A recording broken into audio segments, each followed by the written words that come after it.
Mladý muž si spočiatku myslel,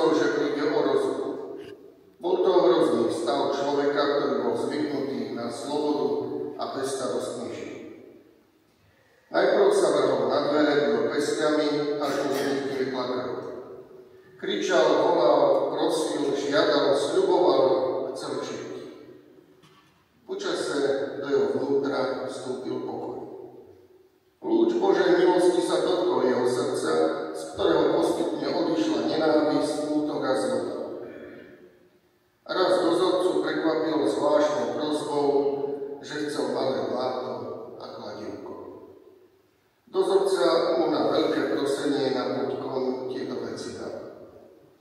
Odvtedy mladý muž využíval náčinie na prácu, keď bolo v cele aspoň trochu svetla. V tomto trúchlivom prostredí pod jeho rukami začínajú sa črtať zvláštne línie človeka. Keď prácu dokončil dozorca, i všetci prítomní mohli vidieť to, čo v tomto prostredí nikto vôbec nečakal. Krásnu tvár ukrižovaného Krista. Pre touto tvárou na stene kráčal spomínaný muž celé hodiny. Kristus sa mu stal nádejou a postupne sa mu vril do srdca. Už to nebol ten ľavostajný, namyslený muž, ale keď po 12 rokoch opúšťal väzenie, bol z neho úplne iný človek. Tam sa stretol s Kristom. Tam Kristus jeho duše vtlačil obraz, tak ako vtlačil Veronike na krížovej ceste do jej šatky. Pre bratia a sestry, blahoslavená sestra Zdenka nosila vo svojom srdci tvár ukrižovaného. Život sestry Zdenky možno nie je bohatý na nejaké zaujímavé životopisné situácie. Práve naopak je veľmi jednoduchý, obyčajný, každodenný, tak ako život nejedného z nás. Jej modlitby a meditácie, ktoré sa mohli vnímať počas duchovnej obnovy novény, svedčia však o hlbokom vnútornom živote s Bohom. Zdenka sa cítila byť malá a na priveľké činy svetosti slabá, alebo svetosti duše.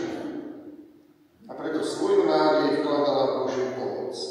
Bola neustále napojená na vinič, ktorým je Ježiš, aby bola stále tou úrodnou a radovesťou cirkvi. Bratia a sestry, mnohí z nás, podobne ako ona, žijú ten svoj jednoduchý, obyčajný, každodenný život. Dôležité je však to, čo nás ženie ako hnací motor stále dopredu. Čo je pre nás cieľom? Prečo to robíme? Čo robíme? Kde čerpáme na to potrebnú silu? Sestra Zdenka si bola totiž vedomá toho, že tam, kde končia jej sily, začína konať sám Boh. Veď sama hovorí, jedného dňa premožený našimi márnymi snahami sám zostúpi k nám. Vezme nás do náručia a navždy vyniesie do svojho kráľovstva. Pripraviť sa na pohordanie, odsudzovanie, potupenie, na mučenie, príšernú bolesť je takmer nemožné. Ale ona sa o to pokúsila. Sestre Zdenke bol Ježiš príklad. Kríž jej bol znamený. Aj rehoľa, ktorá zastupuje tieto reholné sestričky, má v názve rehoľa Svätého kríža. Kristus na Kalvárii, ktorý niesol kríž a s ním všetky naše hriechy, pričom každý jeden hriech niesol, mu spôsoboval neznesiteľnú bolesť. Bol práve sestra Zdenka oporou. Sestra Zdenka sa rozhodla Krista nasledovať, ísť za ním, zobrať svoj kríž na svoje plecia a niesť ho. Zomierala s pocitom, že Boh ju čaká s otvorenou náručou. Mohla si v tom čase vybrať ľahšiu cestu. Keď máme teraz prítomnú medzi nami v relikvii, keby tu bola medzi nami osobne, asi by ste povedala, že nie. Lepšia cesta než tá, ktorá smeruje k Bohu, nie je. A tak nech je nám v tom príkladom. Nech nám je na jej orodovanie v nebi dá Duch Svätý silu obetovať sa za našich blížnych, aby sme sa aj my takto priblížili k bránam nebeského kráľovstva a boli neustále tou živou radosťou cirkvi. Amen. Čo mám prosiť od Teba?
Pochválený buď Ježiš Kristus. Chceme vám odovzdať srdečný pozdrav od našej provinciálnej predstavenej sestry Márie Terezie Dobrovičovej, mene ktorej sme tu, pretože sme najbližšia komunita tu na Nábrave. Pôsobíme v Zuberci a v Habovke. No a ona vyhovala žiadosti vášho pána farára, aby ste mohli mať aj vo vašej farnosti relikviu blahoslavenej sestry Zdenky, tak aj preto sme tu.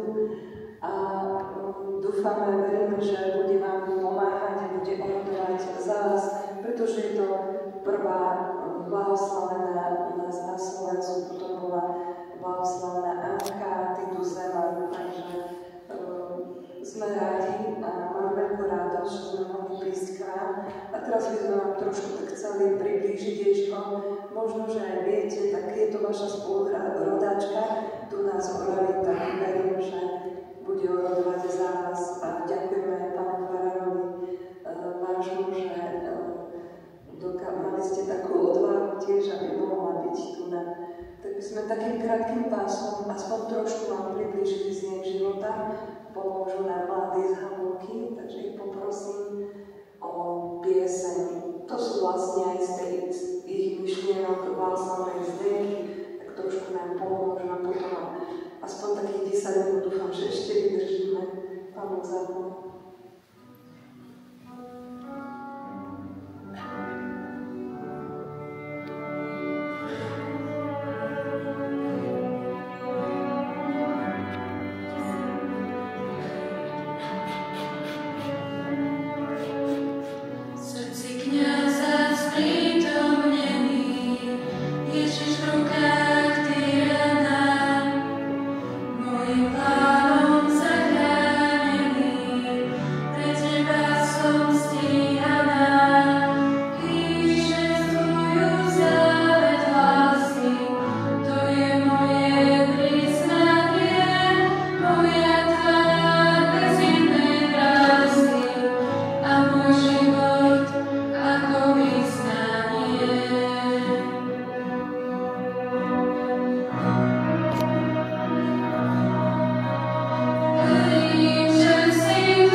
život.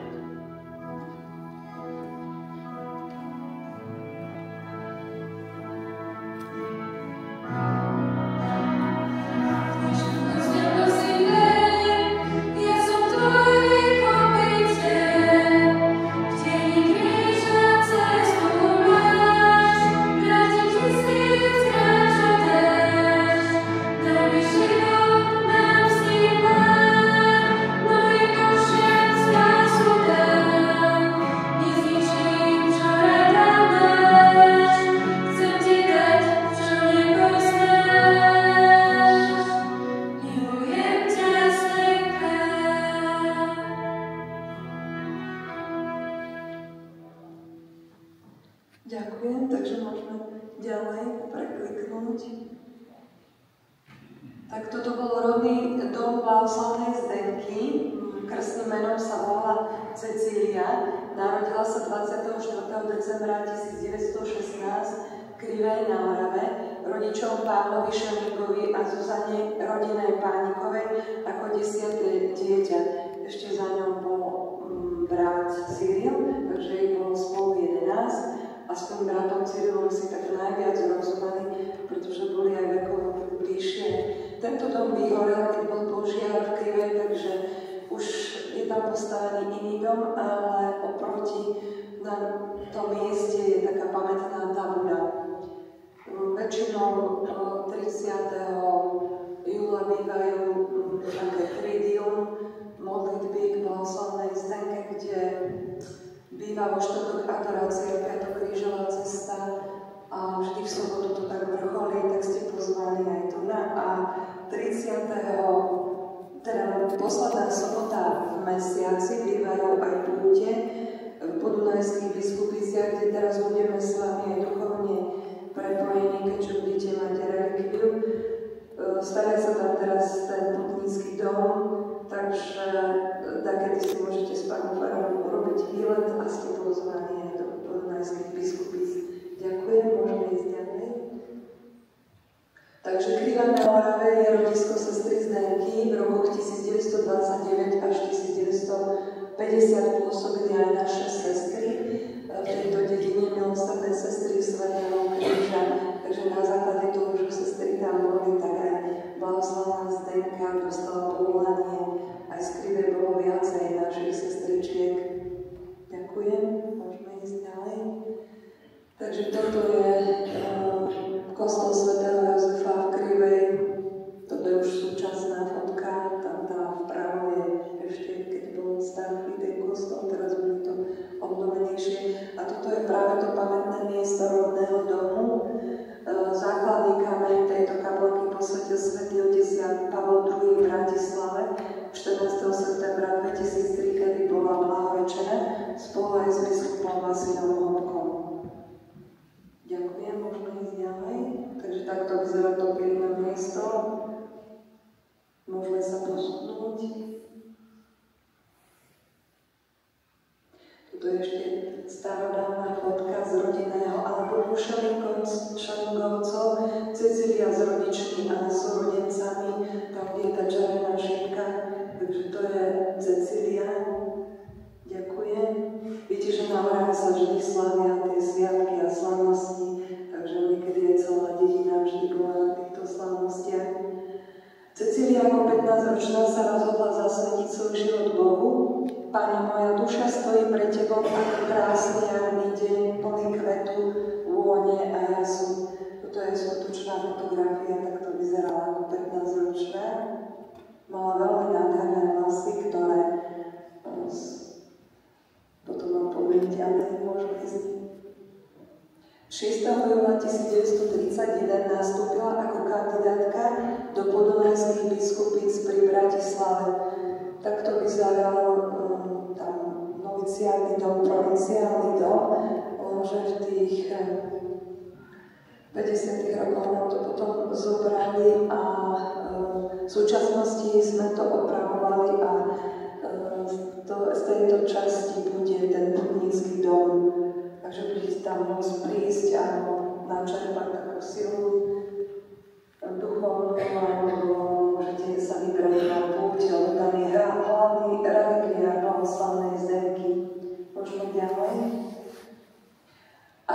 kandidátka navštevovala 2 ročníky mešťanskej školy u sestier Uršulinok v Trnave, potom 2-ročnú ošetrovateľskú školu v Bratislave, takže naše kandidátky chodili takto oblečené, je to ešte také staré rucho. Ďakujem, môžeme ísť ďalej. No a toto sú už absolventky ošetrovateľskej školy v júni roku 1935 a tam hore, kde je tá žltá šípka, tak toto je Zdenka. Môžeme ísť ďalej. V roku 1936 vstúpila do noviciátu v Podunajských Biskupiciach, 30. januára 1937 zložila prvé sľuby. Takže toto je ten objekt kláštora. Sestra Zdenka pracovala na internom oddelení v štátnej nemocnici v Bratislave v rokoch 1940 až 1942, potom ako ošetrovateľka Vomenom. A to môžem povedať, že keď sme boli na východe, pôsobila som na Dušovciach nad Topľou a Zdenka, keďže pôsobila v nemocnici, tak sme tam našli, sa prihovorila tá pani, už mala možno tak 70-80 rokov. Blahoslavená Zdenka ju ošetrovala ako dievčatko. Dostala sa do nemocnice a to bolo také milé, že povedala, že mala veľký zážitok až dodnes.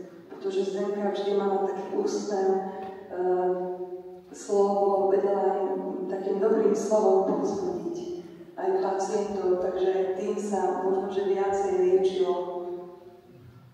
Potom pôsobila v roku 1942 v štátnej nemocnici v Bratislave ako laborantka, neskôr asistentka na rentgenologickom oddelení u profesora Mikuláša Ondrejčku až do zatknutia 29.2.1952. Môžeme ísť ďalej. Táto fotografia je Zdenka na rentgenologickom oddelení v Bratislave a jeden lekár sa vyjadril, že Zdenka je aniel v ľudskom tele, že všade, kde vlastne sa objavila, tak prinášala taký pokoj, radosť a ten úsmev. Nemusela ani nič hovoriť, že hovoril za všetko. Môžeme ďalej.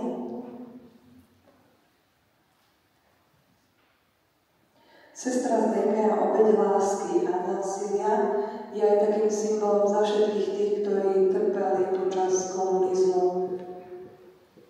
Vo februári 1948 bola komunistická strana prevzala u nás moc a znárodnili továrne, báne, súkromný majetok. Nastala kolektivizácia, poštátnenie pôdy. Vo verejnom i kultúrnom živote sa presadzovala ideológia marxizmu, leninizmu. Mnohí nespravodlivo obvinili a odsúdili biskupov, kňazov a mnohých laikov. Program komunistického štátu bol jasný: rozvrátiť štruktúru katolíckej cirkvi a odstrániť zo spoločnosti vieru v Boha. Nastal tvrdý boj proti cirkvi. V roku 1950 poctili naplno tvrdosť komunistickej ideológie biskupy, kňazi a najmä reholníci. Barbarská noc z 13. na 14. apríla 1950 zlikvidovali mužské rehole. K 30. júnu 1950 všetky reholné učiteľky dostali prepušťacie dekréty. Sestry vyvážali z kláštorov, pracovali na poliach, továrniach, väčšinou v českom pohraničí. Zdravotné sestry nechali ešte pracovať v nemocniciach. V tom čase sa sestra Zdenka 2 razy podielala na príprave úteku väznených katolíckych kňazov. Ona sa dopočula, že majú ich vyviesť na Sibír a preto vymyslela niečo také, čo vám poviem ďalej. Môžeme? 29. februára 1952 po odhalení pripraveného nočného úteku štátna bezpečnosť zatkla sestru Zdenku Šeringovú. Ona vlastne tomu strážnikovi, ktorý strážil tých kňazov, povedal, že je zima, vymyslela taký spôsob, aby zachránila tých kňazov, tak nasypala taký uspávací prášok a vlastne oni mohli na základe toho utiecť. No a potom ju zatkli, vyšetrovali a nastali potom také kruté prenasledovanie. Môžeme ísť ďalej?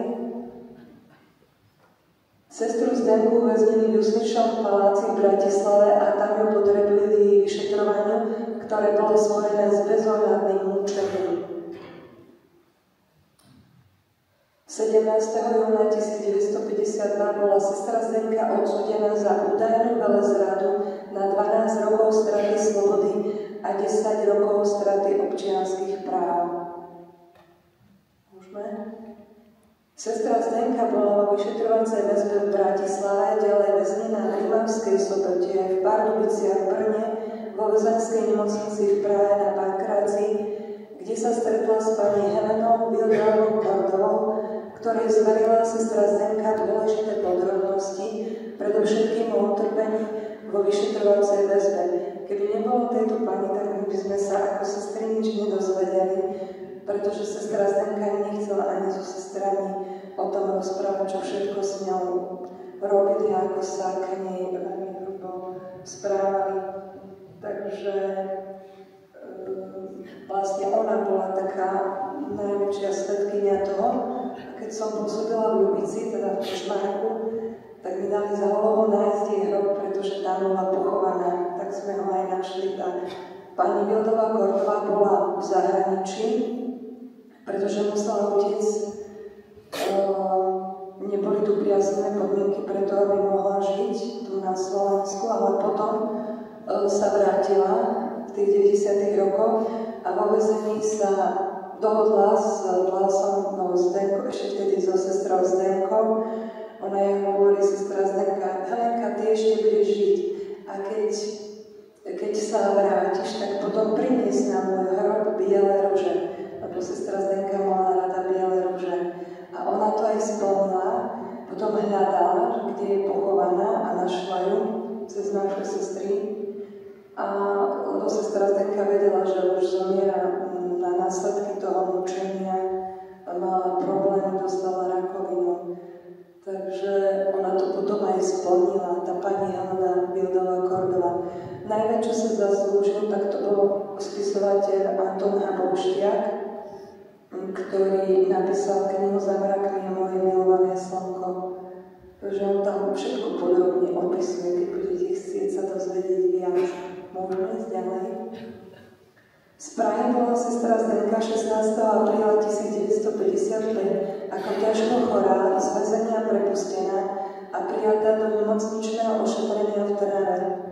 Zomrela 31. júla 1955 o 7:45 zaopatrená sviatosťami v Trnavskej nemocnici na onkologickom oddelení v 39. roku života a v 18. roku svätej profesie. Oni nechceli, aby zomrela vo väzení, tak preto ju hneď pustili, lebo si mysleli, že aby sme nemali ako bielu mučeničku, takže preto ju prepustili, skôr povedali, že už nemá, že už ten život sa blíži ku koncu. Môžeme ísť ďalej. Sestra Zdenka bola pochovaná 2.8.1955 o 3. hodine na starom cintoríne v Trnave. Tiež mohol tam prísť veľa ľudí, ale boli najbližší príbuzní a naše spolusestry. Môžeme ďalej. Takže na starom cintoríne 2. augusta 1955 zľava je Vincent Pazulík, Mária Pazulíková, potom je brat Cyril, matka, brat Alois, sesternica Mária Šaníková. V pozadí je neznáma pani z Bystrice, potom je Apolónia Galisová, sestra Lucia, ona bola potom naša sestrička, a dôstojný pán Zajac, ktorý pôsobil vtedy v Kriveji. Vpravo pri kríži boli spolulovicky naše sestry Konzola Trix Lonteková z Krivej a sestra Stanka Lekušová. Takže títo sa mohli zúčastniť pohrebu 16. oktobra 1979 z dôvodu rušenia starého cintorína v Trnave bola sestra Zdenka exhumovaná a spolu s 10 sestrami svätého Kríža prevezená do spoločného hrobu v Podunajských Biskupiciach. O jej utrpení vo väzení sa takmer nič nevedelo. V čase totality všetko upadlo do zabudnutia. Tak z utrpenia sestry Zdenky nám pomohla odkryť jej spoluväzenkyňa pani Helena Cordová-Vildeová. Svedectvo pani Heleny Cordovej-Vildeovej o utrpení sestry Zdenky sa stalo známym až po 40 rokoch. Pri príchode 27. septembra 1994 na Slovensko bývalá politická väzenkyňa svojim svedectvom výrazne ovplyvnila proces blahorečenia. Jej osobné stretnutie s doktorom Antonom Hrbošťákom bolo podnetom k napísaniu knihy Zámrakmi je moje milované slnko. V roku 1996, cez ktorú sa život sestry Zdenky zviditeľnil na Slovensku. Anton Hrbošťák bol aj jazykovedec, spisovateľ pre deti a mládež, eseista, prozaik. Zomrel 14.4.2004 v Bratislave. Helena Cordová, rodená Garbiaková, významná svedkyňa v procese blahorečenia. 1917 v Kežmarku sa narodila a v roku 2011 zomrela v Martine na Slovensku. Citujem milosrdných sestier Svätého Kríža v Podunajských Biskupiciach. 16. júna 2003 pred blahorečením sa konala druhá exhumácia kvôli identifikácii pozostatkov sestry Zdenky zo spoločného hrobu. Exhumáciu vykonali odborní lekári z Ústavu súdneho lekárstva v Martine. Že to máte možnosť vidieť aj trošku z toho cintorína, ktorý je v Biskupiciach. Zomrelo tam veľmi veľa našich voľných sestier. Po tých začiatkoch, keď tam pôsobili, tak bola tuberkulóza, takže tie sestry boli dosť mladé. Blahorečená bola 14. septembra 2003 Jánom Pavlom II pri jeho 3. pastoračnej návšteve Slovenska. Bola to aj posledná návšteva. Bola to nedeľa a zároveň sviatok povýšenia Svätého Kríža, čo je aj náš titulárny sviatok Inštitútu milosrdných sestier Svätého Kríža. Takže pohľad na areál slávnosti blahorečenia pri kostole Svätej rodiny v Bratislave v Petržalke. Bola to taká veľká udalosť, aj taká významná. Svätý otec Ján Pavol II na slávnosti blahorečenia otca biskupa Vasila Horta a Stanky Šaníkovej v Bratislave Petržalke 14. septembra 2003. Z najhlbšej lásky pozdravujem teba, milovaný slovenský národ. Nikdy sa nehanbí za evanjelium. Chráň si ho vo svojom srdci ako najcennejší poklad, z ktorého môžeš čerpať svetlo a silu do každodenného života. Môžeme ísť ďalej. Z príhovoru svätého otca Jana Pavla II. Svätý otec v homílii povzbudil veriacich, aby pozerali na kríž, na ktorý upierali svoj zrak s pevnou vierou aj obaja blahoslavení, biskup Vasil Hopko a sestra Zdenka Šaníková. Príhovor ukončil slovami: Vďaka ti, Slovensko, všemovúci Bohu, nech ťa žehná a zachová vo svojej láske. Relikvia socha blahoslavnej Zdenky, tak toto vyzerá dnes v Biskupiciach.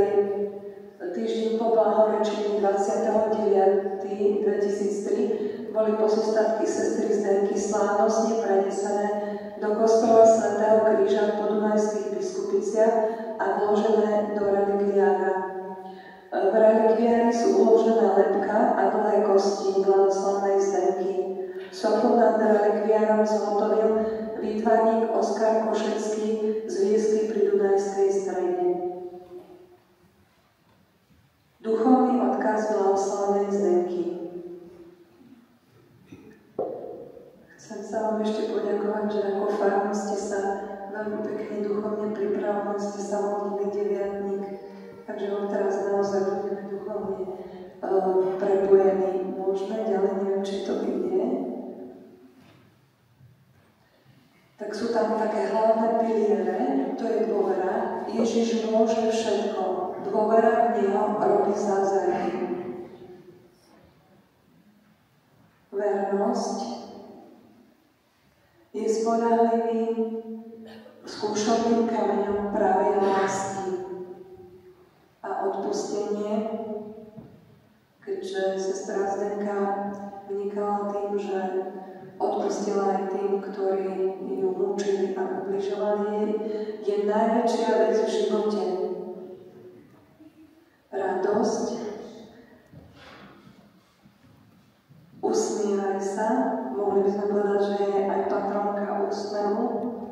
S úsmevom trhaj nožičky bolesti, s úsmevom rozdávaj slova a úcta ku kňazom. Neviem, čo by som urobila, keby som raz mohla aspoň jedného kňaza zachrániť. Ona obetovala svoj život vlastne za kňazov. No a tu sa môžeme pomôžiť. Modlitba za farnosť nám príhovor blahoslavenej Zdenky. Všemohúci a večný Bože, Ty si dal blahoslavenej Zdenke milosť, aby viac milovala iných ako seba. Daj príhovor, daruj veriaci a dobrodincom našej farnosti hojnosť zdravia, tela i duše, aby sme ťa z celého srdca milovali a ochotne plnili Tvoju vôľu. Ty si sestru Zdenku denne posilňovala silou Eucharistie, aby rástla v duchu modlitby a služby a prijal si obetu jej života.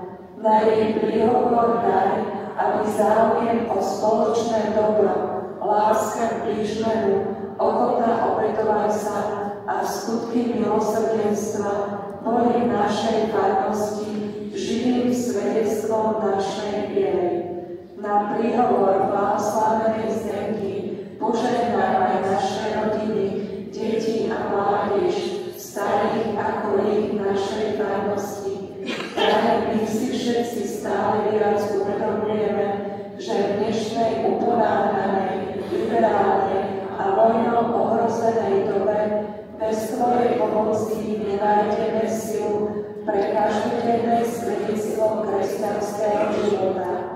Ale skrze Teba, ktorý nás posilňuješ a vedieš v radosti a nádeji na budúce spoločenstvo s Tebou, skrze Krista nášho Pána. Blahoslavená Zdenka, oroduj za nás, Pán zaplať. Do ktorých patrí už aj naša rodáčka. Dúfam, že tak ako Zdenka prišla byť rada